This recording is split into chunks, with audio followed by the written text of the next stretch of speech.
Hello and welcome to Learning Music with Pat. Now in the last segment I talked a lot about the transference of notes. You can learn a whole series of notes on one instrument, and a lot of times you can transfer it to another instrument, and I've done that. I have well over 300 instruments in my collection, and most of them I play. I don't play the trombone. I do not know that much about brass, and of course it's been damaged, so it has some problems. I have a very, very rare violin that if fixed would be worth thousands of dollars. I don't bother to fix it. I'm too afraid to send it off because I'm afraid it's going to get lost somewhere. But it is a Flem Spalding wolf's head violin. You rarely see a wolf's head violin. I'm going to, as soon as the weather clears and it's not so hard to bring instruments in because of bad weather, I will probably bring it in and show it to you. I've had it in before, but that was a long time ago. You probably wouldn't remember it. So I have a series of very rare instruments, but most of my instruments are not rare. Most of them you can buy. Some of them you don't see very often, but that doesn't mean they're not made anymore. And they play, and for the most part, they play well. So I did bring in a few here that won't be disturbed by bad weather. It's not bad right now, but you know, cold weather, I do not like to take instruments out in severely cold weather. I do not like to take them out in severely hot weather. There's a story, I'll tell you a little story about this song flute. This is a song flute, and the way I got it, I was with my brother and his 3 children. We were driving in his car somewhere, and it was like in winter, and all of a sudden one of the children reached down on the floor and picked up this little song flute and said, "Here, Auntie Pat, you can have this one. We don't want it anymore." And it turns out it had been in their car for like 3 years, the hot and the cold, and it had been damaged because it couldn't play. And I thought to myself, why would it? If I was sitting in a cold and hot car and I had the extremes of temperature, I wouldn't be any good either. So I thanked him for it and didn't mention anything about how do you take care of your instruments anyway. And I brought it home. It would not play. And so what I did, I took some alcohol and I bathed it. Just on the outside. I didn't put anything in the top or the bottom. I didn't get anything in the inside, just bathed it. Let it stay in natural air, natural occurring temperature that you would have in a home, and let it dry off. And then I started to blow into it. And it wouldn't play, but after 2 or 3 days, every so often doing it and not forcing anything, it started to squeak. And then after it started to squeak, one day it had one tone. All it had was one tone. And it was a fairly good tone. It was weak. And then as time went on, I took and I added a little more notes to it. I played it and it would get a second note, and then in a couple of days it would get a third note. Pretty soon it was playing practically a scale, and it was very weak.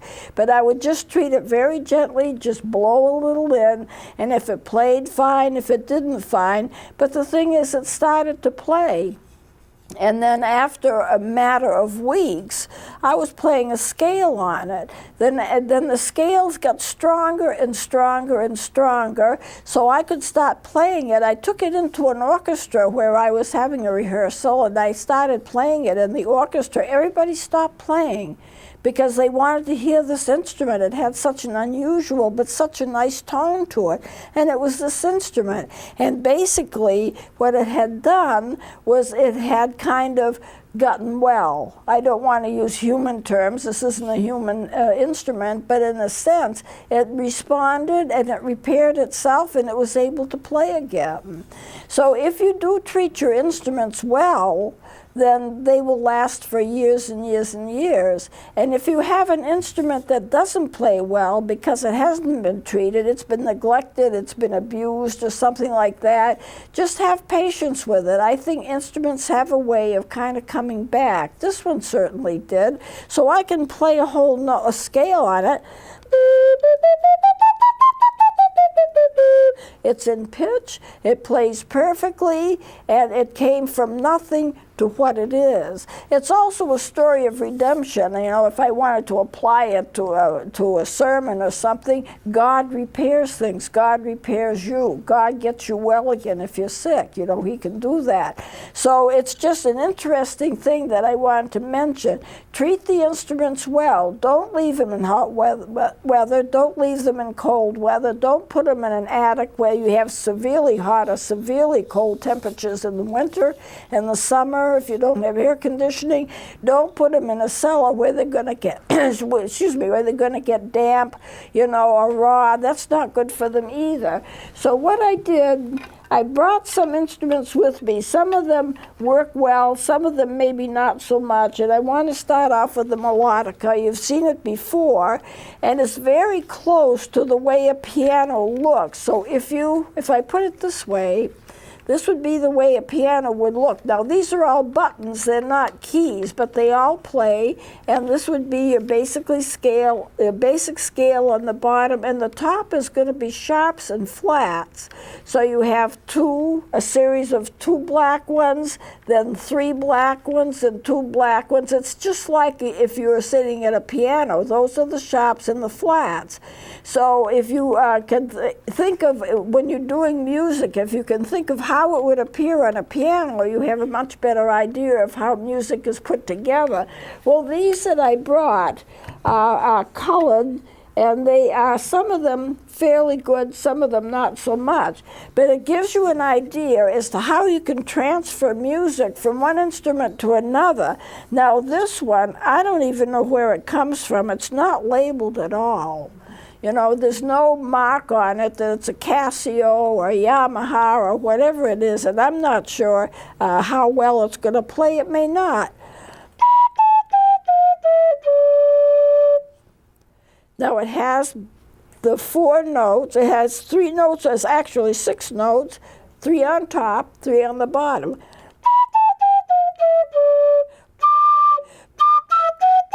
You can get 2 of the upper octave, but only 2.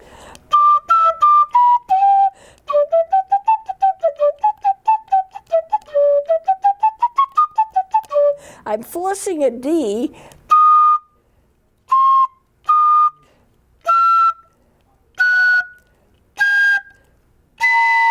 It stops at the A.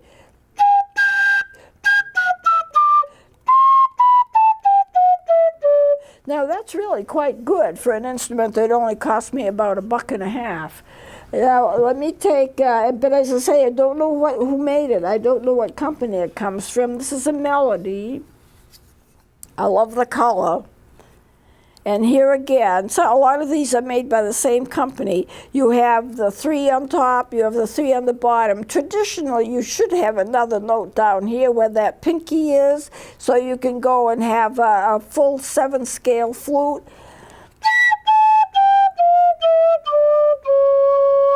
It loses its pitch.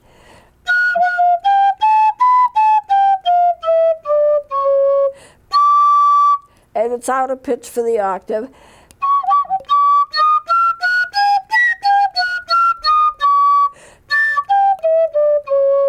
So why would I use that with a child? Well, for one thing, the hand position is like any other woodwind. The thumb holes, left hand on top, blowing into it, getting the embouchure right, and actually playing notes up and down like a scale. It can do those things. Now, it's not doing everything in pitch, and it can't do a lot, but it can do enough that you can actually use that toy as a teaching tool. So that's my Melody. Now, these other 2 here, well, let me take this one first. You notice the size of it. It's really quite small. This is the one I'm talking about. This is the size of a recorder. See how small it is in comparison. I'll hold them on the bottom. You can see in comparison how small it is. This one came from Wendy's. It was a toy, and I told them I wanted to buy a couple, and they let me do it. I was in there to eat anyway, and it does play somewhat. It has all of the attributes in terms of the way it looks of any other recorder. You've got the labium, you've got the tone hole in the back. You don't see a block, but it's outlined here. You won't be able to see it because it's exactly the same color as the mouthpiece, but it is there. And then you have your tone holes in the front, one tone hole in the back, looks like a recorder.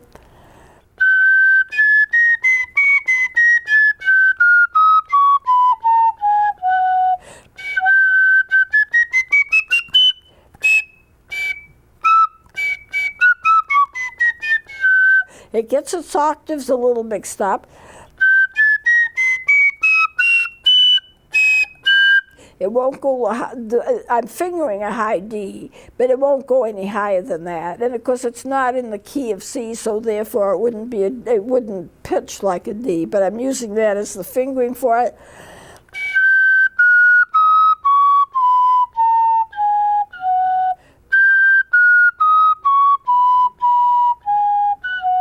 If I play it in the key of D, a key of D has two sharps. If I play it in the key of D, it fingers appropriately for that.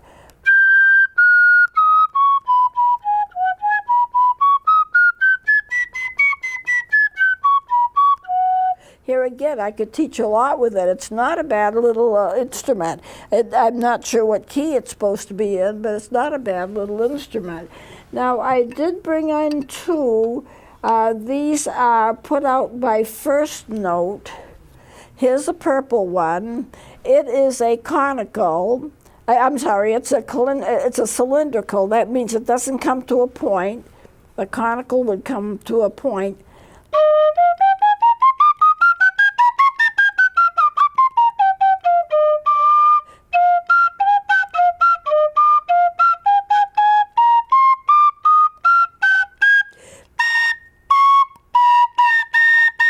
You lose it at the A, but it's not too bad a little instrument, and I have a yellow one just exactly like it.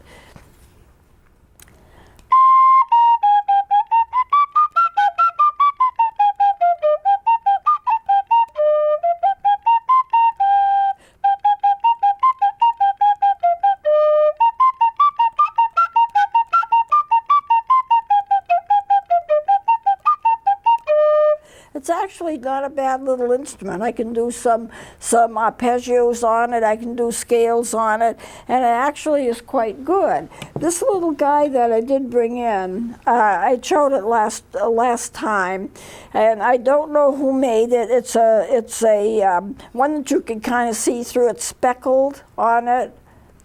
And I can play it. There is, and you can see, I don't know, I can see, but you probably can't. You can see right through it. I can see my fingers right through it. And that's not a bad idea, because if I have a student and I want to make sure, and I show them that the hand positions and how you hold the hand on the instrument, I can get their hands on the instrument. And I know there's no way I can really show this to you, but I can check and make sure that the pads of the hands are covering the holes exactly just by looking through it and seeing it. And they would be able to see it because they'd be holding it in front of them. So if for some reason this instrument you have to force the air out of it, it'll play in pitch, but you've got to force the tone out of it. I don't know what they did to make it like that, but at any rate, I'm going to play it.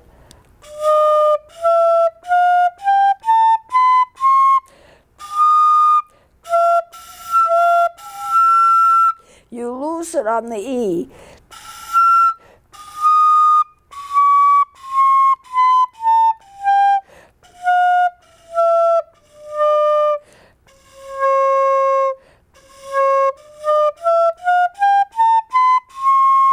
Now the thing about it is, it's very hard to play. You have to blow in and you force the air out, so there's like a little hesitation before you can get the tone out, but it's in perfect pitch. It's actually in perfect pitch. I've checked it many times. So at any rate, you should be able to play. I'm going to take this down. you should be able to play any of the simple songs that I write on any of those instruments, as long as I don't go and do octaves. And I can see I forgot I don't have a music stand here. Sorry about that. I didn't even think about it. Thank you. Now what I'm going to do, always when I do music, I have to have 2 copies because I have to see if I'm going to play the song that's on the right hand here. And I wrote it yesterday. So it's just a simple song. It's in the key of F. How do I know that? It has a B flat.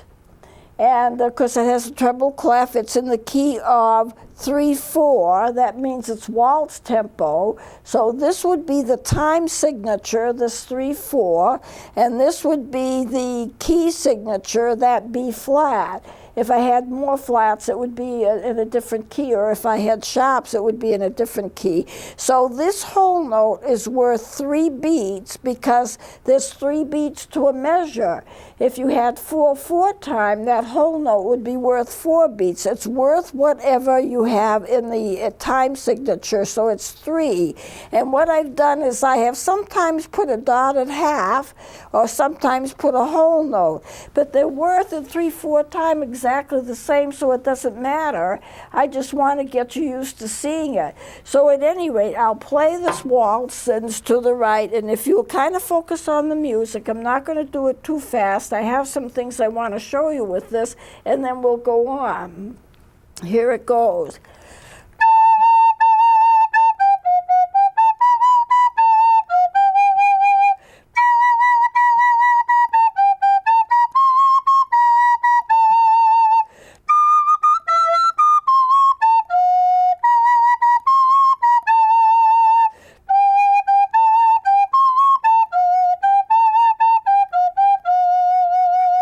Now you can learn a lot from a piece like this, even though it's kind of simple. I like writing waltzes, and I like writing marches, and I do quite a few of them. I'm going to, at some point, do one whole segment on just how to write music, because my music isn't like a Chopin or Dvorak or some famous composer in history, but it's music that you can kind of sink in with. It's music that you can remember. It's music that you could whistle as you're walking down the street. But there's a lot you can learn. So we've already started. The whole note is worth 3 beats. There are 3 beats in each measure because it's 3/4 time. So here's one measure, 3 beats, one measure, 3 beats, and 3/4 notes. 1, 2, 3, 1, 2, 3. Then the half note is a 2 beats, and that quarter note makes a 3rd beat. 1, 2, 3, 1, 2, 3. And this note, there are 2 whole notes together, and I put a slur over them. That means you do not tongue that note. You tongue this note, and then you just hold it like it was one whole note instead of 2 separate notes. So what you are getting is you're playing it for 6 beats instead of 3 beats and then 3 beats. Then these are a dotted half, which is 3 beats. Why? Because a half note is 2 beats. You add a dot to it, and that note is worth half of what its original value is. Half of 2 is 1, so you add 1 beat to it, and that turns out to be 3 beats. That's the way it is with all dotted halves, and I have a number of them in here. 1, 2, 3, 1, 2, 3, 1, 2, 3, 1, 2, 3, 1, 2, 3, 1, 2, 3 again. Now, when I get to a B, like this note is a B, I have to flat it. A B natural, if you want to just kind of look at the instrument, a B natural is this right here. The top note is closed and the tone holding back. That's B. How do I make it flat? Add a note 2 down, but actually I add more than that because it makes it flatter. Add this note and add this note.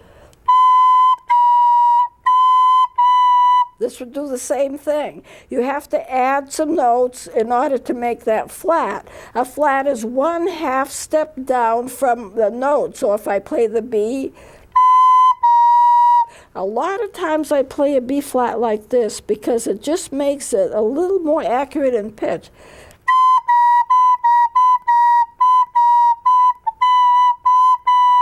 This doesn't quite do it. Any of those combinations can make the B flat. So you have to have a B flat because it's in the signature, it's in the key signature of B flat. So every time you get to a B, you flat it. Even though it's not marked in the measure, you flat it. Now, if I didn't put it the B flat there and I wanted it flatted, every time I wanted it flatted, I'd have to add that flat, and that would become an accidental. It would be called an accidental. But it's not an accidental because that's already in the key signature, so that's already going to be flatted. Well, what if I wanted a natural note and had a B natural instead? I would put a natural sign, which is a little like like two little structures. You've seen them before. And it would be, that would be an accidental, and it would make it a natural B instead of a flat. Now, when you do something like that, if I were to change this B flat to a B natural, then this is also a natural. It goes for the measure. It doesn't go beyond the measure, but it just goes to that measure. So here's an A, or let me try the G, that's easier. Supposing I wanted a G sharp, I would put a little sharp sign in front of that G. That makes it an accidental because it's not in the key signature, but this is also going to be sharp because it goes for that measure. It goes for every G in that measure. So when you put a sharp or a flat in as an accidental, it goes for that measure, and then the next measure, it goes back to whatever the key signature is. Well, we don't have a long time. I'm going to play this again, and if you can just kind of see if you can follow along, and I'll close with it. Okay, here it goes.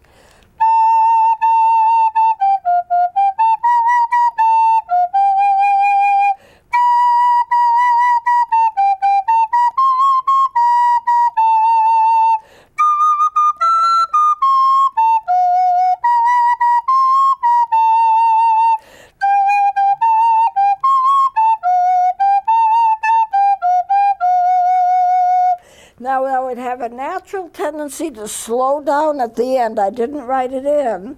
I could have a slow, I could put the sign R-I-T for retired and slow it down at the end, and that usually means that the song is coming to a close. If it's at an end of a song, if it's in the middle of the song, it doesn't mean that, of course, but at the end of the song, it just means the song is going to end, and then you end with these two lines or a thicker line. That means the song is over. That shows the end of the song, which you would get a clue because there are no more notes. But that's the way that it's written.